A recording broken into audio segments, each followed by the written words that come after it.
오늘도 하나님의 은혜와 사랑을 사모하며 이 자리에 나오신 여러분들에게 하나님의 한량없는 은혜가 임하시기를 진심으로 바랍니다.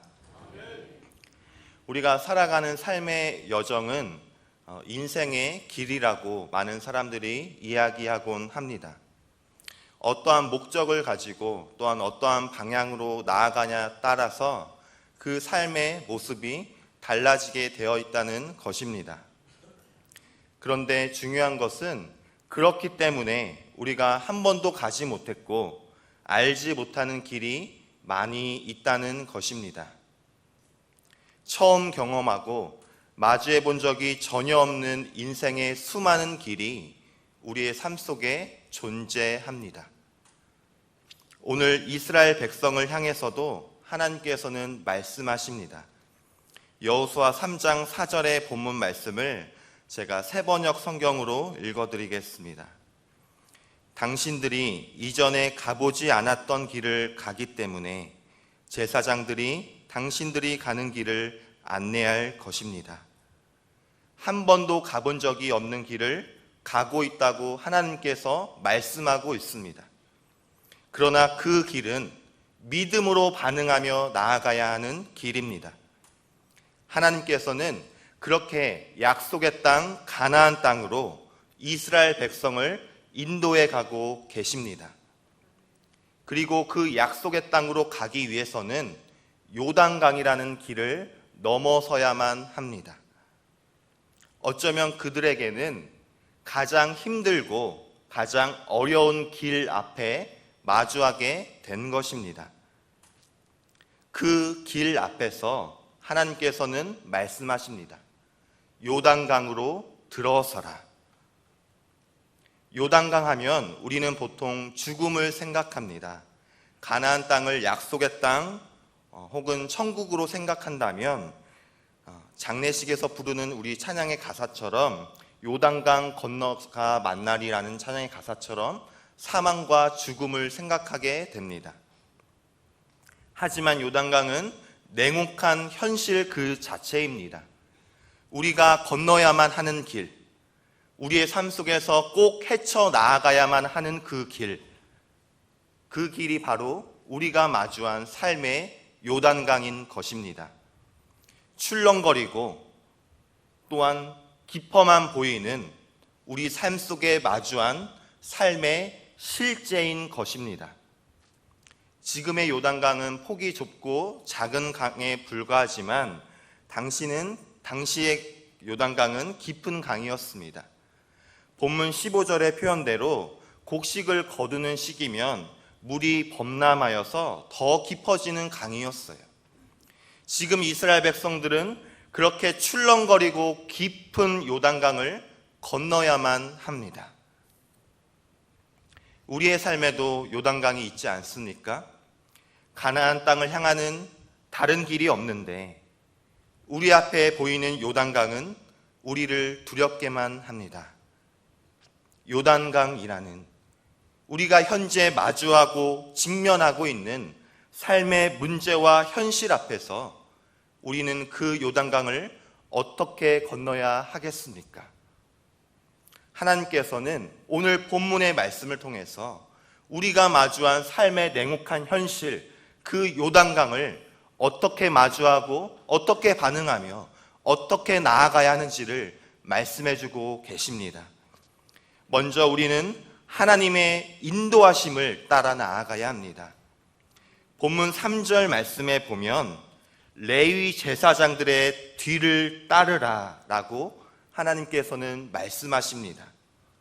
더 정확히 말하면 제사장들이 메고 있는 언약궤를 보고 그 뒤를 따르라 라고 말씀하십니다. 그런데 레위 제사장들은 그러면 그 길을 가본 길일까요? 아닙니다. 그들도 전혀 밟아보지 않았던 요단강입니다. 그래서 성경은 제사장들, 그 사람을 바라보고 가는 것이 아니라 제사장들이 메고 있는 그 언약궤를 보고 따르라고 말씀하고 있습니다. 언약궤 안에는 만나를 담은 항아리와 아론의 쌍난 지팡이, 그리고 십계명의 두 돌판이 들어져 있습니다. 그것은 하나님의 말씀, 하나님의 임재와 사랑을 상징합니다. 그 하나님의 약속의 언약궤를 보고 따르며 나아가라고 하나님께서는 오늘 우리에게 말씀해주고 계십니다. 언약궤가 머물면 머물러야 합니다. 언약궤가 떠나면 떠나야 합니다. 그렇게 하나님의 인도하심을 보고 그 말씀을 붙잡고 따르라고 하나님께서는 오늘 우리에게 말씀하고 계십니다. 출렁거리는 요단강, 우리를 두렵게 하는 그 요단강 앞에서 하나님의 말씀, 그 언약궤를 보고 따르라고, 그렇게 우리의 시선과 마음의 중심을 오직 주님께만 맞추라고 하나님은 우리에게 강권하고 계십니다.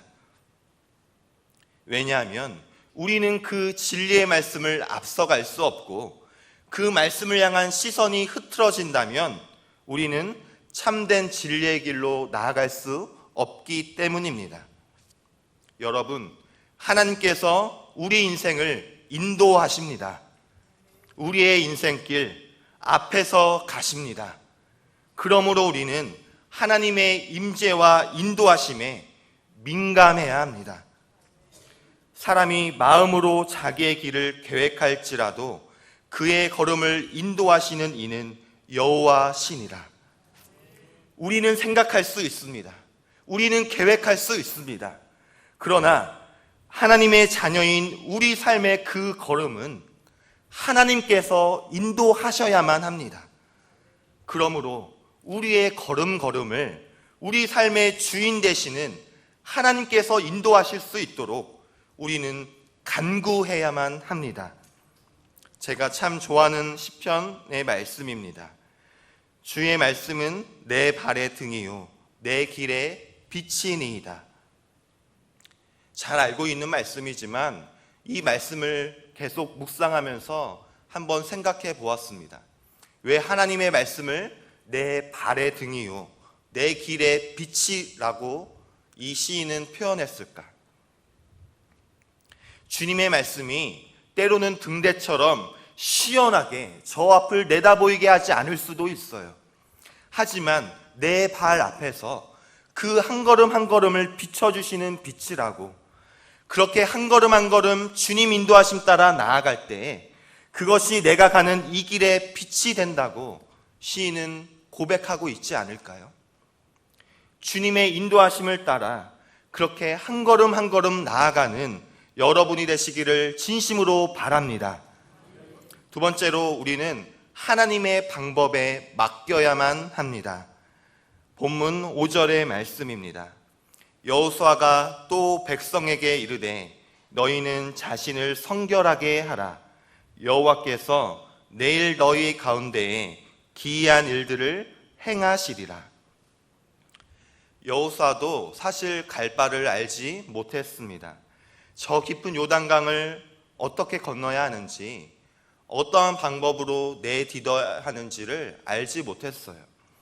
하지만 여호수아는 주님의 말씀을 붙잡고 그 말씀을 따라 믿음으로 선포하고 있습니다.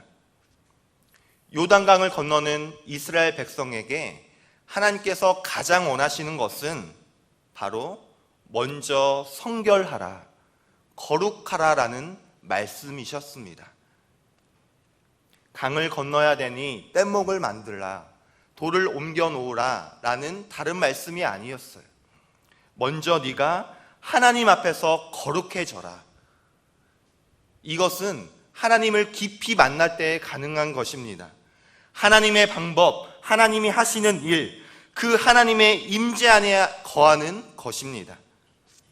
우리 앞에 마주한 요단강을 건너기 위해 우리가 준비해야 될 것은 다른 어떤 것이 아니라는 거예요.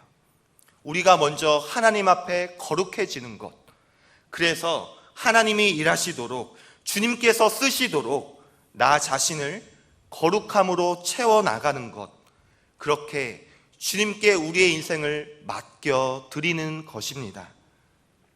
여호수아도 수많은 이스라엘 백성들을 거느리면서 또 지금 요단강 앞에서 왜 두려움과 걱정과 근심이 없었겠습니까? 하지만 그런 여호수아에게, 또 모든 이스라엘 백성들에게, 그리고 삶 속에서 요단강이라는 삶의 현실을 마주하고 있는 오늘 우리에게 하나님께서는 말씀하십니다.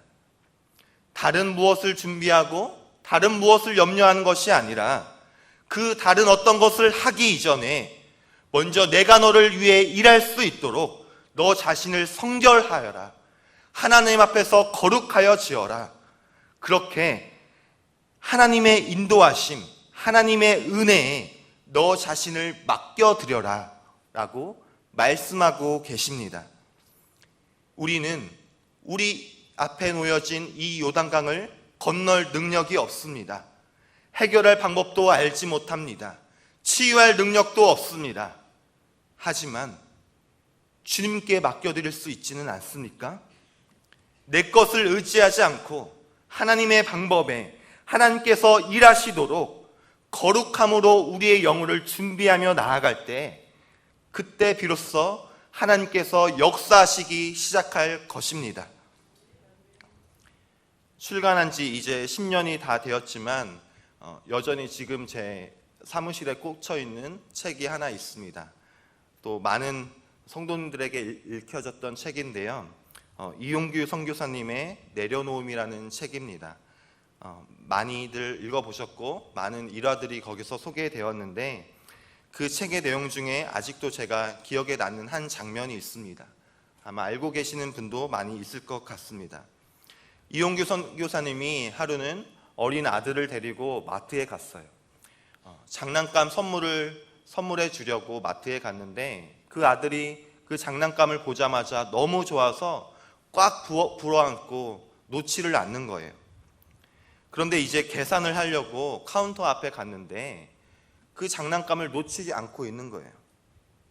얘야, 아빠가 잠깐 들어줄게. 잠깐 계산하고 다시 줄 테니까 잠깐 내려놔. 그런데 여전히 이 아들은 오히려 그것을 잃어버릴까 봐 더 꽉 쥐고 울면서 있는 겁니다. 장난감이 진정한 그 아들의 것이 되기 위해서는 잠시 잠깐 계산대에 올려놓아야 하는데 그것을 몰랐던 것이죠. 그래서 이 선교사님은 결국 그 장난감을 안고 있는 그 아들을 통째로 그 계산대에 올려놓았다고 합니다. 하나님께서는 우리 모두에게 이 아들이 좋아하는 장난감에 비견할 수 없는 영적인 은혜의 선물을 주시기를 원하십니다. 그런데 한 가지 조건이 있어요. 나에게 맡겨라. 우리가 내려놓을 때에 하나님이 우리에게 주실 수 있는 것입니다. 하나님의 방법대로 하나님이 일하시도록 우리의 생각과 마음을 내려놓으라고, 그리고 그곳에 하나님의 임재, 하나님의 은혜를 사모하는 그 거룩함으로 채워놓으라고 하나님은 말씀하고 계십니다. 그럴 때 하나님이 뭐라고 약속의 말씀을 주십니까? 5절 후반부에 나옵니다.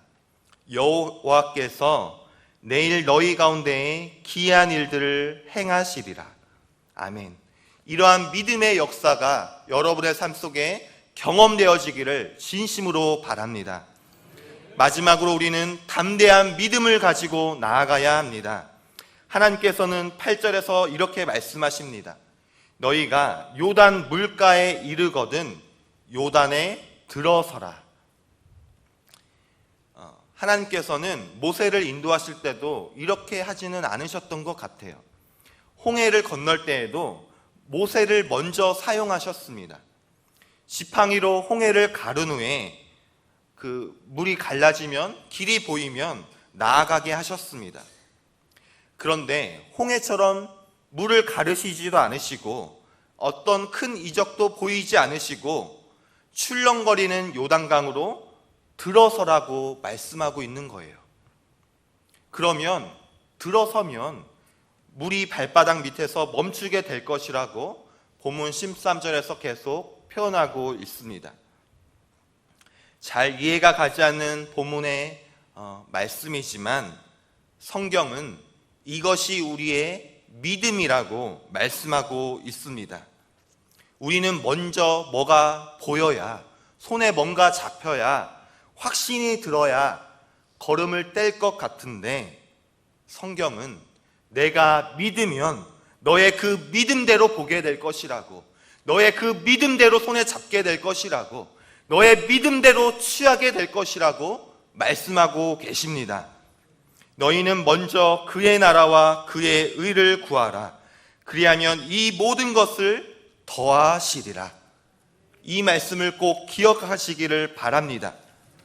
본문에서 말하는 이 믿음은 아무것도 보이지 않는데 그냥 뛰어드는 혈기 어린 배짱이 아닙니다. 거기에는 분명한 하나님의 말씀이 있었습니다.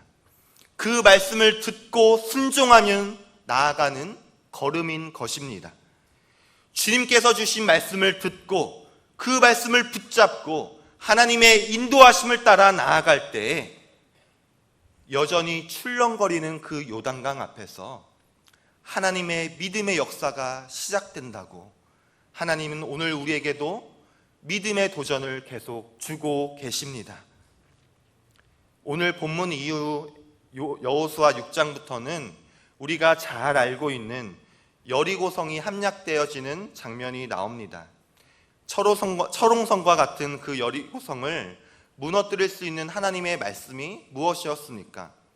하루에 한 번씩 6일을 그 성을 돌라고, 그리고 마지막 7일째는 7번을 돌으라고 하나님은 말씀하십니다. 그러면 그때 비로소 그 여리고성이 무너진다고 말씀하고 계시지요.